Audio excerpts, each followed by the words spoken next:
Salut à tous, Jean-Pierre de teamtennis.fr. Allez, dans cette vidéo, on se fait une analyse du revers lifté de Roger Federer. C'est parti!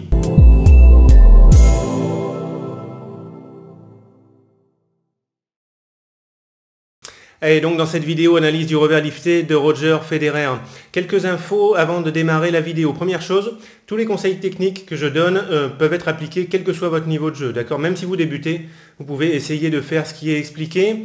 Et deuxième chose, il faut quand même faire attention avec ce genre de vidéo où on analyse tout le geste, mais un petit peu découpé phase par phase. Le risque, c'est notamment quand on débute, d'aller sur le terrain et puis d'avoir un geste, de mettre en place un geste qui est découpé lui aussi phase par phase, où on se dit, allez, d'abord je fais ça, bam, il y a un temps d'arrêt.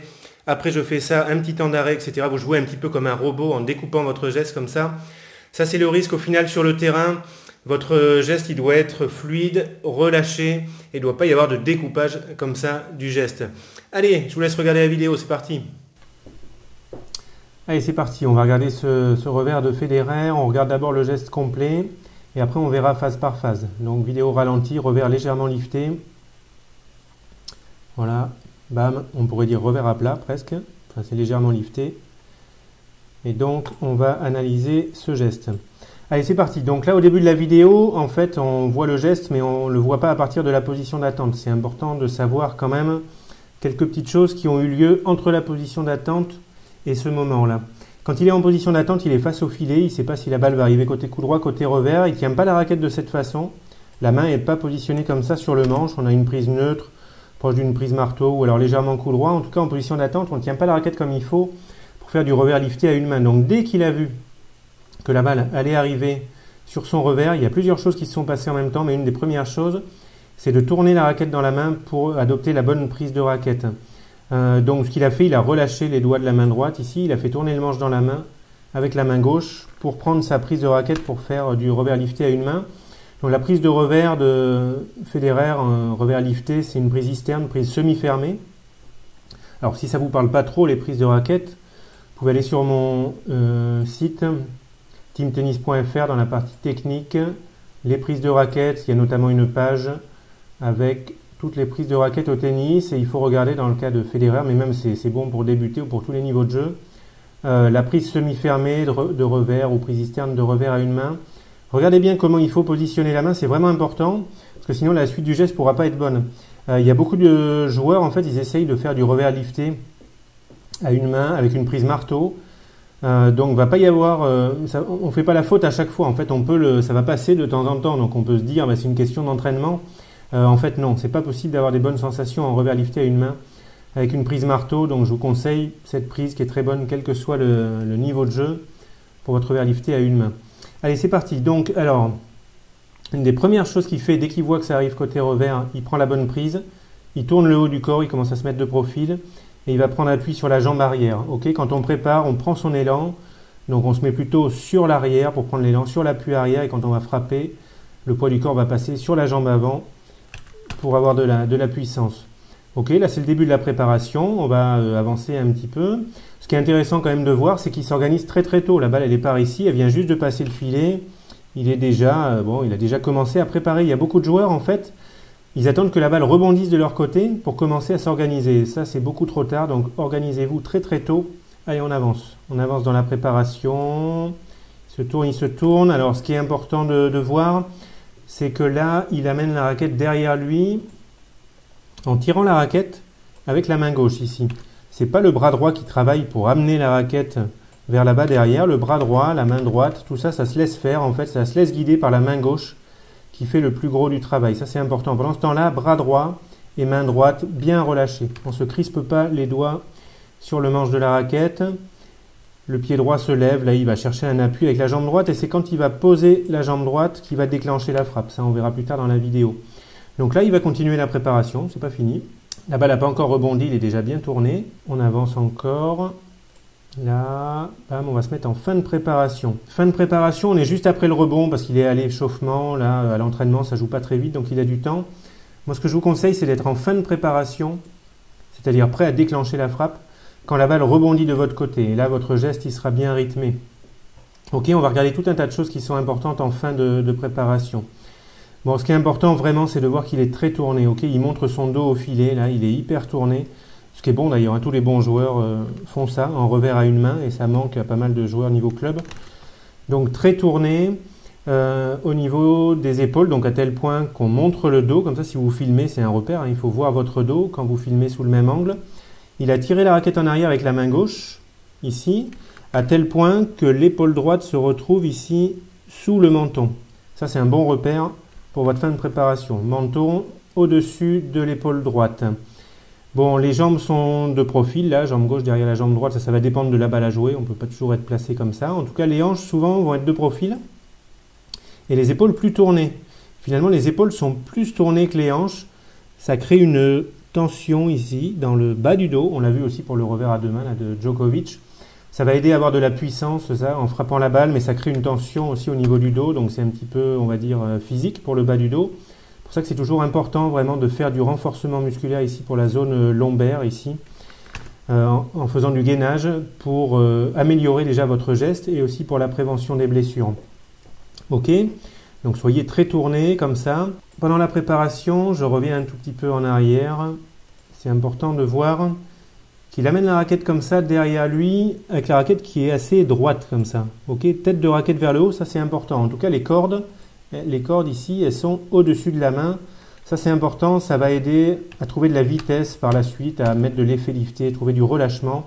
Allez, on se remet sur la fin de la préparation. Donc fin de préparation, la raquette elle est toujours pointée comme ça vers le haut. Position du coude gauche, il ne faut pas qu'il soit collé au corps, ok, il y a de l'espace là. Et vous pouvez même monter là, ce coude jusqu'à hauteur, il pourrait être ici là, en fait à hauteur de l'épaule. Ça c'est un truc qu'on voit souvent chez les bons joueurs qui font du revers à une main, ce coude gauche là qui est levé à hauteur de l'épaule, voire même un petit peu plus haut là chez Dominic Thiem, si je me rappelle bien. Donc faites ça, ça aide vraiment à trouver c'est pas obligatoire, mais ça peut aider à trouver des bonnes sensations.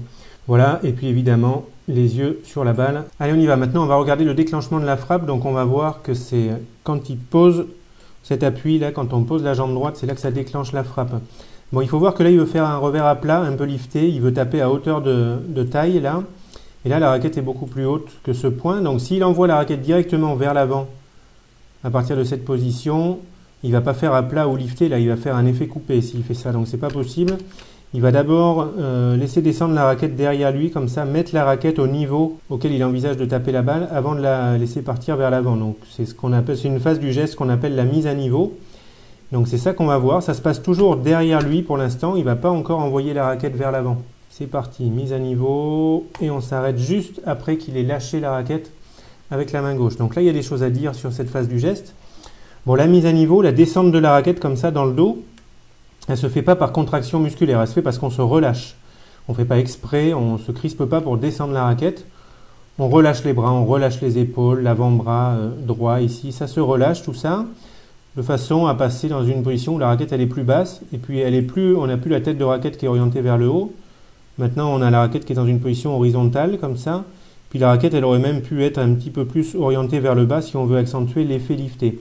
Ok, tout ça c'est par du relâchement, on se crispe pas pour faire ça. Ce qui est important aussi de voir, c'est que pendant la descente de la raquette dans le dos, la main gauche ici, elle a toujours soutenu la raquette au niveau du cœur. Là on est juste après, il vient juste de lâcher là. Il y a des joueurs, ce qu'ils font, c'est qu'ils descendent la raquette dans le dos comme ça, mais il n'y a plus que la main droite qui est sur le manche. Ils lâchent la raquette avec la main gauche quand la raquette elle est en hauteur ici, donc c'est pas bon.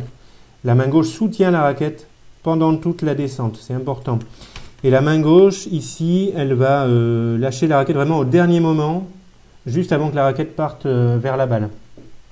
Ensuite, c'est important de voir donc, que la raquette, elle est dans cette position, le tamis à plat, comme ça. C'est comme si le tamis il était à plat contre un mur qu'il y a derrière nous. Voilà pour la mise à niveau. Et donc là, il vient juste de lâcher la raquette. Et maintenant, on va aller vers le moment de l'impact. Et il va falloir voir au passage que la main gauche, elle ne va pas aller vers l'avant. La main gauche, elle reste bloquée. Là où elle a lâché la raquette, elle reste derrière. Bam, impact ou juste après. Donc ce qui est très important, c'est que la main gauche, elle reste derrière. Là où elle a lâché la raquette, elle ne revient pas devant parce que sinon, ça laisserait les épaules tourner trop vite. On risquerait de tourner sur soi-même. Le geste, le coup ne serait pas précis. Donc impact, on est bras tendu. C'est hyper important. On n'est pas bras fléchis à l'impact. Bras tendu, avec le poignet bien tenu ici. Bras tendu devant soi. L'impact, il a lieu bien en avant du pied droit ici. Et tout ça, c'est possible si on tient bien la raquette, si on a la bonne prise de raquette dont on a parlé au début de la vidéo. Bon, la raquette à l'impact, elle est horizontale comme ça. Sur balle basse, elle aurait pu être un petit peu plus dans cette position avec la tête de raquette vers le bas. Et sur balle à hauteur d'épaule, on aurait eu la raquette un petit peu plus dans cette position. Ce qui est important aussi de voir, c'est qu'il va garder longtemps les yeux orientés comme ça vers l'endroit où il y a eu l'impact. Et la tête ne va pas tourner rapidement. Et ça, c'est important pour garder de la précision à nouveau, pour ne pas tourner trop vite sur soi-même. Voilà, et donc ensuite, pour la frappe, il y a eu rotation des hanches qui sont revenues dans ce sens-là et rotation des épaules. Tout à l'heure, il était dos tourné au filet et au moment de l'impact, il est à peu près de profil par rapport au filet. Allez, maintenant, on va regarder la partie du geste qui a lieu après l'impact. Ça s'appelle l'accompagnement. Alors souvent, les débutants ne voient pas l'intérêt de cette phase du geste parce qu'ils se disent une fois que j'ai tapé dans la balle, le geste que je fais après, ça ne sert à rien. C'est une grosse erreur. Faites très attention à votre accompagnement et faites attention à votre geste jusqu'à la fin du geste. Dans le cas du revers à une main, on va rester proche de la position dans laquelle on est au moment de l'impact, pendant l'accompagnement. C'est-à-dire qu'on va rester bras tendus. Il ne va pas y avoir de mouvement particulier au niveau du poignet. Il y a pas mal de joueurs en revers à une main, ils jouent beaucoup avec le poignet qui se promène. C'est pas du tout ça. Le revers à une main, ça travaille plutôt au niveau de l'épaule. Donc on va dire qu'on reste pendant l'accompagnement à peu près dans la position dans laquelle on est au moment de l'impact. On va faire attention de garder les yeux sur la zone d'impact et on va faire très attention de garder la main gauche derrière. Pareil pour ne pas ramener les épaules dans ce sens-là trop rapidement, ce qui ferait que le coup risque d'être imprécis. On va avancer un petit peu dans la vidéo. Là, la tête n'a toujours pas bougé. Les yeux restent sur le point d'impact. La main reste toujours derrière. On cherche à tenir les épaules. Il ne faut pas que les épaules tournent d'un seul coup sur elles-mêmes. Et la raquette, elle s'en va vers l'avant, enfin vers la droite et vers le haut. C'est important de vous fixer ça comme objectif en fin de geste. Et même pour vos gestes, c'est important d'avoir une fin de geste précise comme objectif parce que ça détermine justement le geste qu'il y aura pour parvenir à cette fin de geste que vous avez comme objectif. Donc un bon objectif en fin de geste pour votre revers à une main, c'est de se dire je veux finir avec la raquette comme ça qui pointe vers le haut, je veux finir avec le bras tendu, le poignet qui est à peu près tenu comme ça, je veux finir avec la main gauche qui est derrière. Et je vais faire attention de ne pas tourner trop vite les épaules dans ce sens-là, sinon ça va partir dans tous les sens. On essaie de maintenir une ligne d'épaule, de ne pas tourner trop vite sur soi-même. Et vraiment, en toute fin de geste, les yeux ici peuvent regarder où s'en va la balle et la tête peut revenir face au filet. Bon, voilà pour cette analyse du revers de Roger Federer. Dites-moi ce que ça donne. Dites-moi en commentaire si ça vous aide comme ça pour votre tennis. Et dites-moi aussi s'il y a des éléments techniques qui manquent, un petit peu des conseils qui vous manquent comme ça pour trouver des bonnes sensations sur votre revers lifté à une main. Allez, je vous dis bon entraînement à tous, bon tennis et puis on se retrouve dans une prochaine vidéo. Ciao!